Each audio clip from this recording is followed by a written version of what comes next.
We got a good group, as we normally do. Attendance is strong.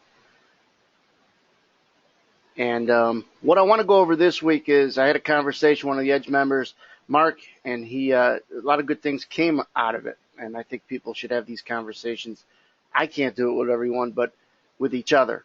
And be specific with pointed questions. It's part of your review process to come up with what we came up with, how I explained as a micro bias. Everybody has, and I'll get into this in a second, macro bias as to what they're looking for to create an opinion up or down, but how about the micro bias that allows you to execute it? And everyone's could be slightly different. It goes back to the step one process that we've had and we've done meetings on in the past. Just because your step one might be different than someone else's doesn't mean it's wrong. Doesn't mean his is right. It's right for you, but you got to have one. Step 2 and 3 is what we worked on, and at least recognize the weakness before you have a chance to fix it. The worst thing is you have a weakness, you don't know it's there, or you think it's a strength, but boy, it's a weakness. And so it went into where and I'm going to show you. He sent me an Excel spreadsheet before him and I had this conversation. And on this spreadsheet, I'm going to show it to you in a moment because he said it was okay to show it. It's going to talk about what he looked for to prepare, and it was mostly on a macro basis. And his frustrations lied with executing it, missing it, and maybe not, and second guessing it, and things like that. So we went through it and then kind of attached some solutions to it, and then he updated the sheet, and I'm going to share that one with you as well. Now, circle back to what the hell's going on now for those that aren't staying in the trading room or have been gone. It's about decent corrections over the last couple of days and not just up and away. Yesterday we had a nice deep correction. They strengthened up overnight. They sold off this morning a little bit back to yesterday's close. So they opened up strong on Monday and strong today on Tuesday, but had some downside, which is a little bit better from a volatility standpoint than just going up and being, volume 800,000 a day in the ES and running way below volume in the other indexes as well. So the volumes are a little bit better. Now we're in October where generally your volumes are above average, right? Volatility is above average in the month of October historically. It's been slow in October, volatility volume-wise, because the waters are kind of maybe in the beginning of becoming certain to uncertain. I keep talking about the tax reform. There's still some ebbs and flows to that thing. Last week, they passed a resolution, like a preliminary vote that passed, that got the market happy, equity markets happy. North Korea keeps circling back. I'll keep mentioning that because it's still relevant and still could create knee-jerk reactions lower. Be prepared for that. Spain, that's leaked into some equity weakness over there, which is poured to us at times. I think last Thursday we had a big down day based on it. Those that are bored or not figuring it out in the ES, look at other markets. Trading is trading. There's nuances that are slightly different in each market, but trading is trading, and you might like crude oil. Much different market as I blow it up on my screen than it was a year ago. Remember that transition we had about 9, 10, 12 months ago? Oil went from a lot less liquid to thick and thicker, and now all of a sudden now you see all the volume that trades on each price at each level.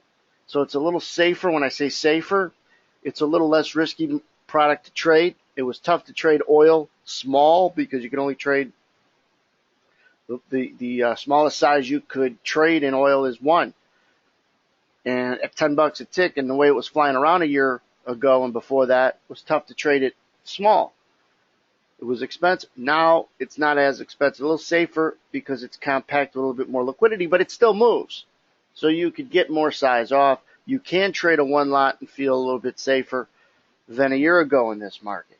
Edge zones work really well in them. Old support, new resistance, and all that stuff is important to watch as well. When we left the room at 10:30, we had this old resistance and new support, these two yellow lines coming in holding nice for some downside support, and it blasted up and hasn't looked back. It blasted through this red line of 30 and came back to it, support. Blasted through 40 finally, came back to it, support, support as it drives up. It's a good market. Look at it if you aren't. And if you're struggling with how the ES is slowed, if you're struggling because the ES is slowed.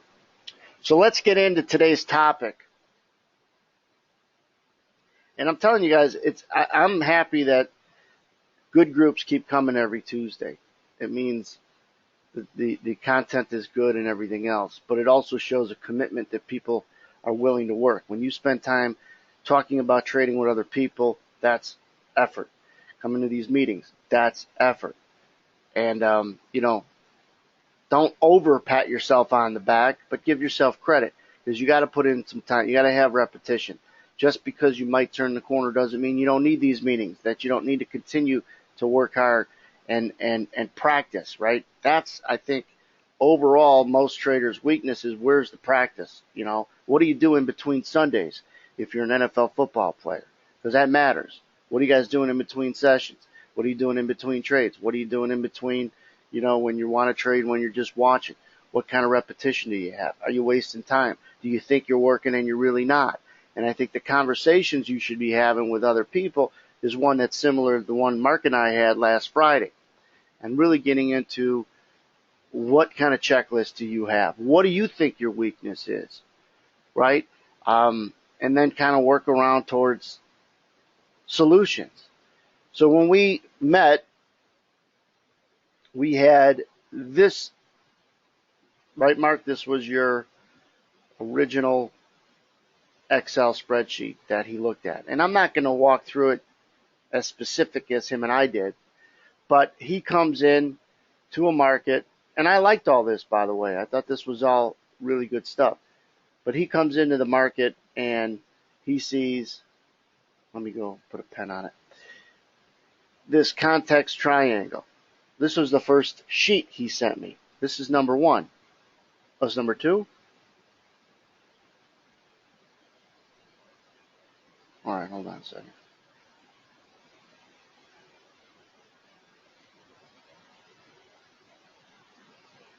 No, this is the second one. Okay. So this was number one. So context triangle. What I liked is that he looks at three things to gain context. Is there a bias that you could discern from where the delta is on the session, long, short, or balanced? Can you see profile structure that supports a long, short, balanced bias? Is order flow attempting to drive direction? And I'm not going to get in and explain all of these. I'm just giving a sense that he knows what he's looking for before the market opens as an effort to prepare. So it's a triangle only because there's three of them, right?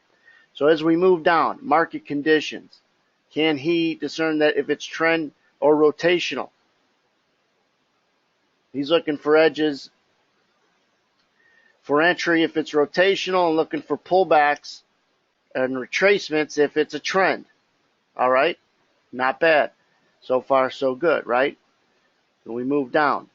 The trade type. Reversals, which are what? Reversals are market goes up and simply reverses and goes back down. It's strong in here. At some point, it's showing you weakness, maybe showing you weakness, and then does have weakness. But you got to be able to find something up there in order to profit for the sell-off down in here, and that would be a reversal. Simply reverses from strong to weak or weak to strong. Breakouts are simply a market is not really doing much. It's balanced and it's ready to break out above that line or below that line.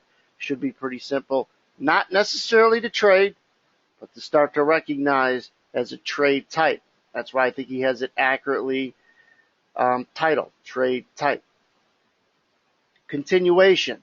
Continuation is part of being a trend, and that is market strong, it's going to retrace, find some support, and then fill out this dotted line and continue in the direction of the trend, which in that case is up. Now, I don't know if you had this in. Did you have this in? Okay. Location. Where's the rejection? Is there, oh yeah, that's right. I remember this. And is there acceptance? Now, this is when we also came up with what's your W? What's your weakness? We all have it. Okay. Mine is girls before I got married. No, everybody has a weakness. And so the weakness he talked about even early on was the when moments. You know, you see all this, you have this lined up, but when do I pull the trigger? I'm going to go to the next sheet. Hold on. I just want to walk through. I'm not done kind of going through our conversation. Now, this conversation isn't obviously this session, and the conversation I had with Mark is most important to him and more important to him than it might be to you guys, but you got to follow this. How could you drop yourself into his shoes by, you don't have to come up with something on an Excel spreadsheet, anything like this, just getting an idea of how you say you prepare, how you say you create conditions on what style might adhere best to this trading day. And the style is the same as trade type. Maybe a reversal day, a breakout day, continuation day. But to line it up to kind of create some organization and some clarity. Now, when we got into here, location, rejection, acceptance, we started to get into some really good stuff. And it's like, if indeed you're looking for a reversal, if you remember that as a trade type right there. Reversal, as I said, market goes from strong to weak. But once it gets weak, it's too late to take a trade because the premium of selling it to profit was up in here, right? Was somewhere where you could have actually got short and found profit. The problem with that is that a lot of times markets will do this and go up. Never did have a reversal back lower. Or they'll go up, come down a little with a peak, show rejection, but then continue on up. So it's not easy to say you could fade every strong move and it's going to curl back over and go lower. It does a variety of things, and one of the things it does is never gets weak, just continues this way instead of following the path lower. And hell, sometimes the damn market in this box here doesn't know if it's going to go up or down. Something has to happen in here in order to slide it up or down. A lot of people think that the market knows everything it's going to do throughout the whole day. And they know, like, the market knows it's going to go up, chop sideways, and then go down. Something has to happen inside this plateau to send it in this direction or in this direction or continue this direction. There's paths it's trying to find. So you're going to find and wait for clues. But getting back to the reversal would be the trade type where you would look for rejection. We'll just play this example on the upside. So if the market's going up and you're looking for a reversal, for strength to turn to weakness, okay, then you're going to need rejection. You want to see some sign of rejection before you have your trigger, your fire moment. And that's what was missing. That was a big part of his weakness, where all of these things that he went over, and I said, don't change these things. Keep these things. These are great, but they're a macro helicopter plane perspective on what's going to happen. And while it's important, while it's good, don't change it. You need to work on being as articulate and detailed with your micro setups. So instead of just telling me reversal, rejection, what inside of there shows rejection? What slaps you in the face so you know every time when you get slapped in the face, you were rejected. There's no gray area. She slaps you in the face. She doesn't like it. You know that. You're not getting her number, leave. That's black and white. There's no gray area to that. What can you recognize with detail and have a micro bias or micro conditions that allow you to begin to execute some of this macro stuff? And that was the difference, is this spreadsheet and this level of detail, while good, isn't enough. This is good enough to just get you frustrated. Because what happens all the time is that if this is good, this is going to get you right and not be able to make any money. Because you're going to miss trades or pick bad locations and get shook out for the move. All right? So that's what we morphed into the conversation, or morphed the conversation into, and that was, what could possibly be your micro spreadsheet? The example we went over, and he ran through some conditions that these begin to meet in the NASDAQ, in the particular example we were looking at. And I'm going to pull up and find one that is somewhat similar, but I'm just looking for a reversal here. We're going to find this one. All right. Something inside of here, or in this particular period of time during his macro analysis, he wanted to get short. He felt that this market, now I'm not saying he did in this period, but the example we were looking at was similar to this, where it rallied up, found some resistance, and chopped sideways. And now he was going to get himself either chopped up trying to sell it. He wanted to get short. He had a bias, and now it was, when is the market going to go? I know where it's going. I think it's going down, in his opinion. Well, the other thing I left out, which I think was great, was this notion of acceptance below. So if you have rejection after strength and acceptance below, I think that's awesome. If you see rejection, if you start to identify rejection, which he was weak at from a micro standpoint, from a macro standpoint, he was looking for rejection, looking for this market to go lower, like it ends up doing. But on a micro basis, he was weak.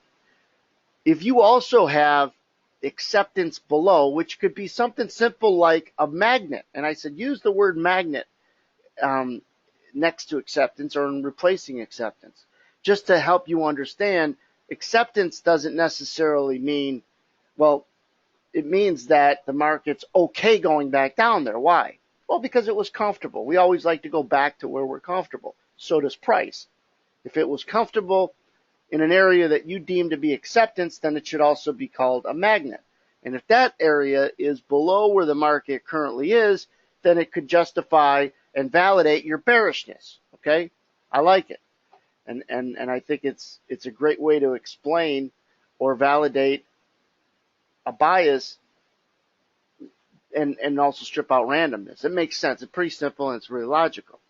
So it's like, okay, what the hell do I do to get my win moment? If everything else is lined up, that I'm playing a reversal day on a move, it's going to reverse off of these highs, and so I'm looking for rejection. What kind of micro detail can I look for? And I said to him, I'll give you a suggestion.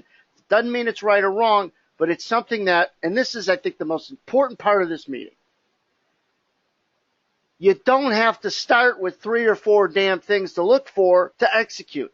You could end up having 2 or 3 things. Nothing wrong with that. But you can't start that way when you're trying to develop and get better and get good and turn the corner. Why? Because you'll miss 2 of them if you got 3. You'll miss 1 if you got 3. You'll miss all 3 if you got 3. But if you have 1, there's no effing excuse to miss 1. And I say that as adamantly as I can without actually swearing, because you have to know that if I have 1 thing I look for to execute, I shouldn't miss it. Hey, if it sucks, at least I know it. But if I have 3 of them, 2 might work, the 1 doesn't. What am I doing? I didn't see that 1. Well, all 3 work. Well, maybe if I pulled this 1 out, I could disqualify this when I'm wrong. Too much. Start with one. You could get up to qualifying it with 2 or 3 more. That's awesome. But make sure you're not going to miss them. So to make sure you're not going to miss them, you got to start with one. And I said, so whatever your one is, make it one. For example, for me, what I like, what I would want to see, especially now it's easier to see with these edge zones, is, I got to change the cut. No, I don't. Is if I'm looking for this to hold, if I'm looking for a reversal and I've seen something here, seen acceptance below, can I just play price and get short up in here? That could be one thing, but that's one thing. That's aggressive. You're going to feel naked. You're going to miss trades like that. Might not be your best idea for your only thing. But if you're confident that you got good resistance, you already see something before it gets up there that it could reverse and come lower, then take a shot. But that's going to be hard. You're going to feel a little naked if you just play price. I said, let's find something a little bit more structured. What if you had to wait for the first green edge zone? Again, we're playing this market anticipating that there's going to be downside. Let's say we're waiting for the first green to get taken out and we play resistance back to it. So in this case, you're looking for rejection, but I'm patient. No greens get taken out. Oh, green comes in here. Oh, green gets taken out. Now I sit up in my seat. I'm ready to trade. I'm ready to trade this area, knowing I'm going to get out maybe above here. Maybe I'm going to get out above there and actually take a loser. I don't give a shit. It's a trade. I'm ready to go. And I can get fill. I could take a little profit. I could lose. But at least this is my first moment to put the gun up to your face and get ready to fire. This moment, the first support to get taken out, might show you that the bulls are beginning to weaken. Now, is this followed by chop? Yeah. Was this a great entry? No, it wasn't great.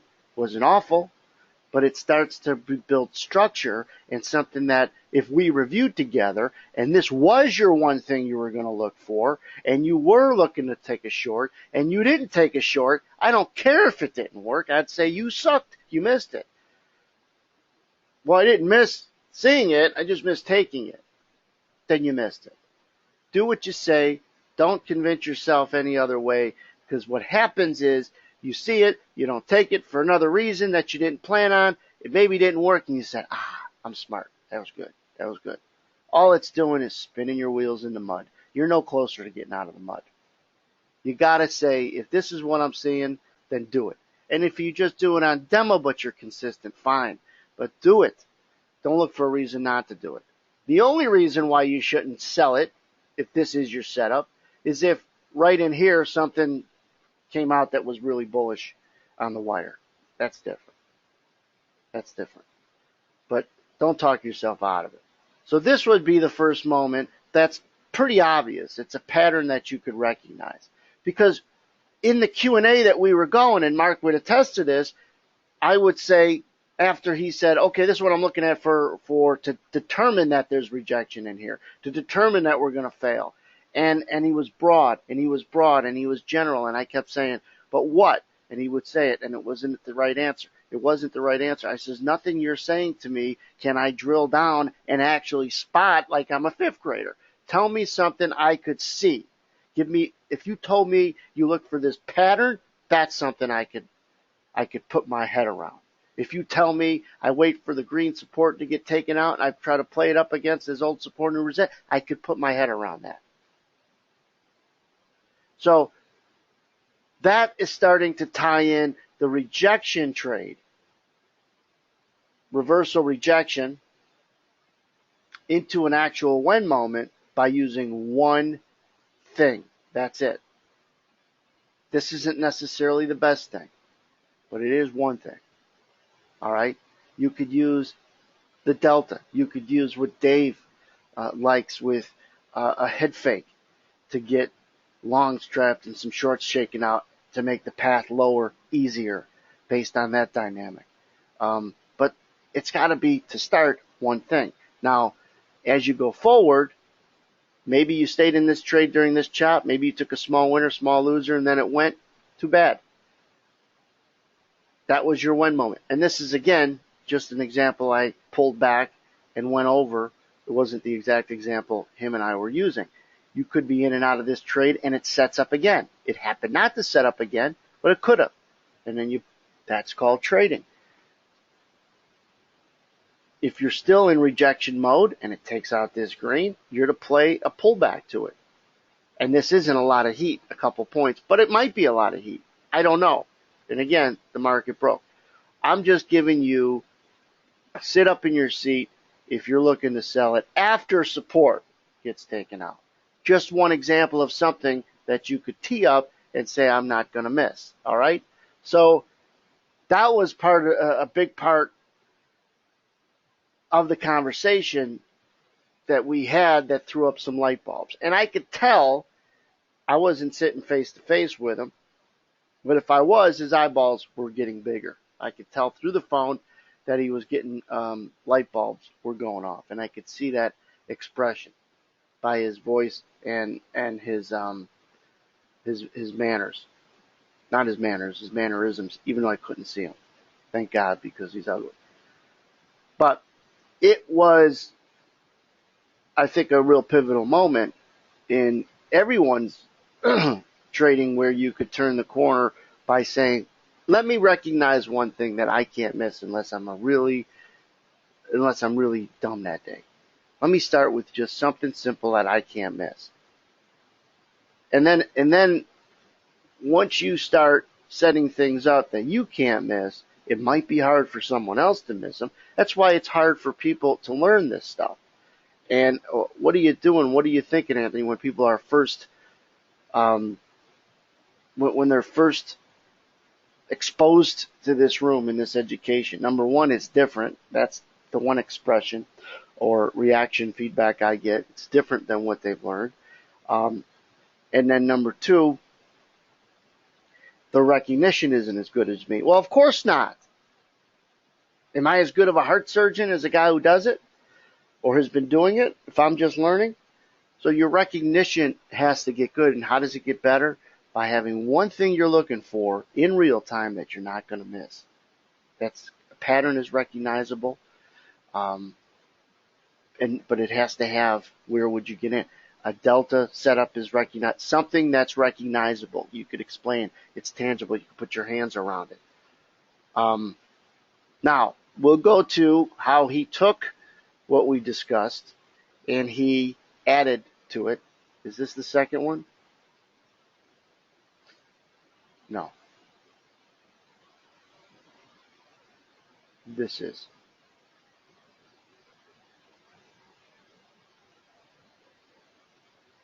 This is market intention, he titles it. Now, I didn't really look at this much. He just sent this over this morning. So we didn't go through it or discuss it, and that's why I left it up for this meeting. But change in market direction, or the title is change in market intention, which is essentially reversal. So he's got the same context triangle for what and how he would determine how the day could set up. And now the market's intention or the change in it could be used for a reversal. So acceptance into an area of acceptance into area, rejection of area. You're going to have to explain that, Mark. But when it gets up to a moment where you think it's going to reject, that's what I would take from it, right? Peaking at delta, something tangible, plus or minus 2,500. You'd want it plus 2,500 probably if you wanted to sell and look for a market to go from strong to weak, right? Line in the sand breach is the one I just went over. So that's one of the criteria, the micro criteria you're looking for. And it better be the only one. If this is also your micro criteria, now you got two.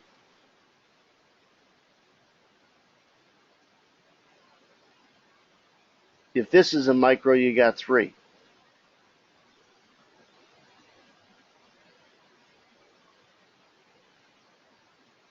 Let's open up his mic. Is your mic on?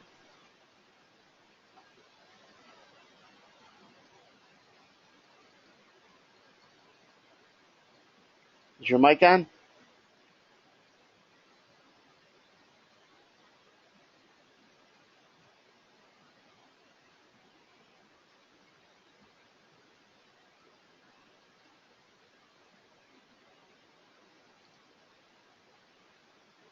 I just unmuted you. You there, Mark? He doesn't have his mic plugged in. Hold on. There you are. I hear you. Can you still hear me? Yeah, unfortunately. Okay. Just joking. All right, thanks. Okay, scroll down to the next page lower, below where you are. Okay. Go to change in market condition or market intention. Okay, right here. Okay. So we're talking about a reversal. So when the delta gets extended plus or minus 4,500 on the day, now that number can be subject to change, but you're saying it's gone in a particular direction. It's probably going to get tired when the delta is that negative or that positive. So in the case of a short reversal, say the delta was plus 4,500 on the day and you get rejection of price from above. And the delta retraces. I'm with you. Okay. So now you get a retracement in the delta, as price migrates lower. You take out, now these delta things, okay, but the key thing is the key support or resistance is taken out. That's what we discussed and what I just discussed. So right. Now that would go down. Let's stay on that example. Right. That support or resistance, in this case, it would be support getting taken out, could be defined as a line in the sand. It could be like a previous week's low. No, not really. A previous week's midpoint or your delta bar. Okay. Let's keep it simple. Use one of your red. But it has to be simple where it's one of those things, not a combination or all of those things. Right. Well, I usually use like the overnight high or the overnight low or half back or some key reference. Right. And a lot of times it corresponds with your delta bar. And that's fine. All right. So any kind of support, however you define it, gets taken out. Right. This line. And then you get accepted below it. Well, well, wait a second. Before you get accepted below, you have acceptance below already. Correct? No. After it breaks. Well, yeah, you would because it came from there. Yes, because it already came from below originally. Well, let's just follow what you said because you're onto something. When you break support, yep, you're not in yet, but now you're sitting up in your seat. When you say acceptance, it finds acceptance below. Are you saying on this push lower, what are you looking for to determine that it found acceptance before it retraced? It maybe allowed you in. You with me? So, okay, that's fair. It goes into a high volume node and gets, accepted in, maybe like 4 or 5 points. Yeah, but something that's broad though. I need something specific, and I'm not saying you already have it. I'm just trying to give people some clarity as to when you want to play old support, new resistance. This is old support. It gets taken out. Before it comes up to possibly sell it, or where to possibly sell it, underneath it, above it, at it, what could you see below after it broke support? What could you see to say it was accepted? Therefore, if it gets away from acceptance, it'll go back to acceptance and give you a head start. Think about that. Don't overthink about that, but think about that. Something that happened in here to give you, if it leaves there, is going back there, which would validate getting short. So let me go through this again. Support's taken out in there. Something happens where I'm outlining this bar, pulling it in. Something happens in there to show you acceptance, lays out a magnet. So then when it does come back to a place where you might sell it, you're pretty convinced it will rotate back down. Now, that's, to me, when you said that, that could create a nice filter as to whether or not to play this as old support, new resistance. Something, maybe nothing happened in there, and you're overthinking the damn thing. All right, so let's move past that. And we kind of covered this retracement back to the edge of rejection, right? Is that back to the old support line? Yes. Okay. And you don't want to do it after one or two tests. Typically. Well, it could be the first test, but a lot of times it takes the second test before you want to get short. Yeah, because the first test might chop a little bit, and then the second Yeah. test does that. Well, either way, you got to have it simplified, because if you're not always playing the first or second, you're gonna have some confusing results. Right. So I got to work that out. And sometimes, Go ahead. well, if it's a continuation move, which is different than a reversal, and it takes out key support, a lot of times it'll stop all of a sudden, test where it took out, chop around 3 or 4 times, and then break again. But on a reversal, I either do it on the first or the second test. So, Well, in and trading, tempo has something to do with it, how fast the market's moving. well, here in trading, a lot of people start off with this too much information. And until you're able to funnel it down and distill it down, this is the information that matters, and that's what we're getting into. Right. And in a way, I'm in the more category right now. You got too much. Too many ingredients in the soup, and so the soup turns to mush. You don't know what the hell it's going to taste like. You have Right. no expectation. So this was terrible. Yeah, because I didn't know, never tried these 50 different ingredients. What do you mean? I just threw a bunch of crap together and I fed it to you. Right. So what we're trying to do here is kind of distill it a little bit more. Well, we have done which it. I've tried to do, but that's a distilling process, right? In here, this more specific, and I use the word micro. Most people have macro ideas. I think profile leads people to a place where they get frustrated because it's all about macro. There's too much macro stuff in profiling. yeah, and that's part of my problem. I'm a profile. That's kind of how I came up. I would say that's a consensus among profilers. It's not only general, but it's a macro. But you have to trade it on a micro. Good luck, because everybody has to trade at some point on a micro, even if it's a long time frame trade. You got to get in the weeds. You got to get on the ground. So this distilling process is important. But when I get in to micro, there's another dimension to it. Don't have 50 micro things either. All right. Less is more. Start with one. You're not to be benching 300 pounds if you've never lifted weights before, or even you might not ever want to get to 300 pounds. You got to work your way up. Find something that you're not going to miss. If it doesn't work, at least you could define that and say it sucks, but you recognized it. So I guess once, just to follow through with this, once you see the change in market intention, and this is a reversal, you can go through these steps more or less. Breaks key support, you get a retracement, you take the short right there off the edge. Okay. It could be a head fake entry. It could be a look above and fail. Just look above the resistance and come back down. That typically is the best entry. Okay, so now you're in the reversal, okay, and things are going along.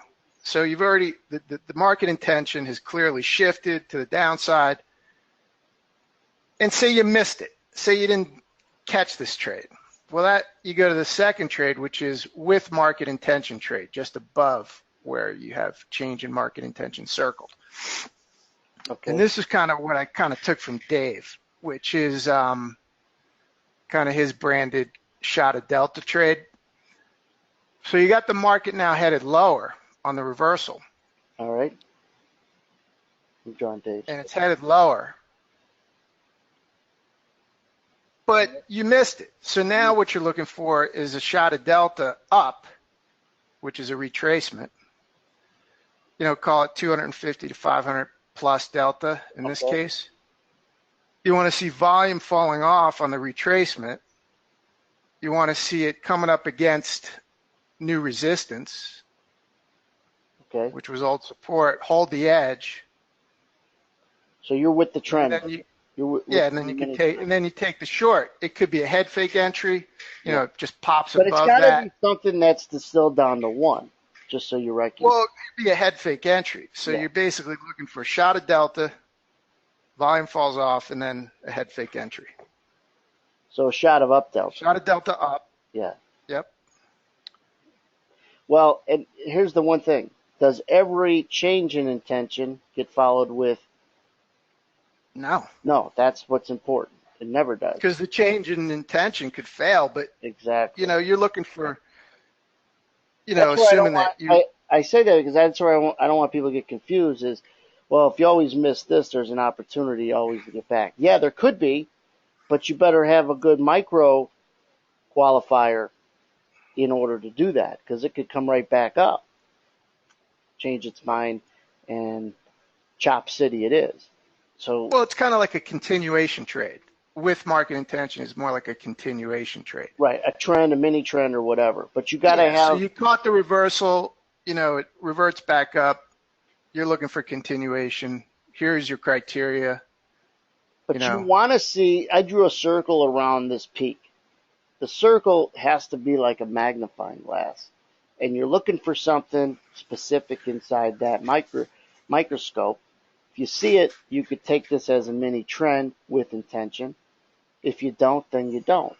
But it's got to be something specific so you recognize it, And the magnifying glass is a filter that is called skill. Not anyone could see this, but we do, or you do, because you've looked at it as a way to find a mini reversal of a mini downtrend.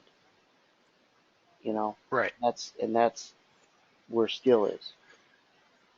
But one of my problems was I was missing the first reversal and then chasing it and then getting caught on a snapback and get stopped out versus waiting for the shot of delta.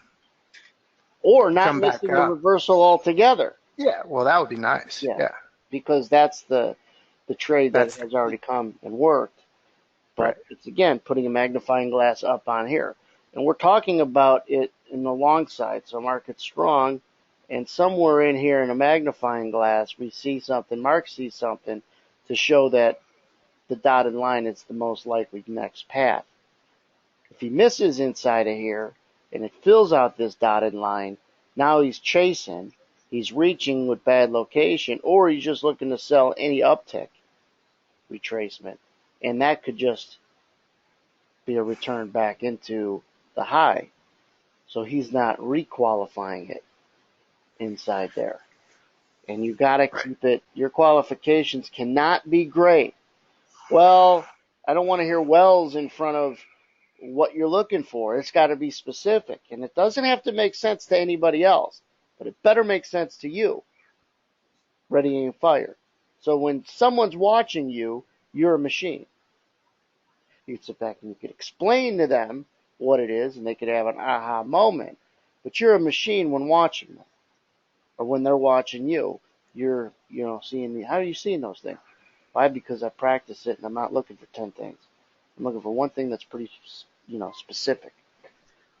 So it was a good meeting, right? You liked it? Yeah, it was.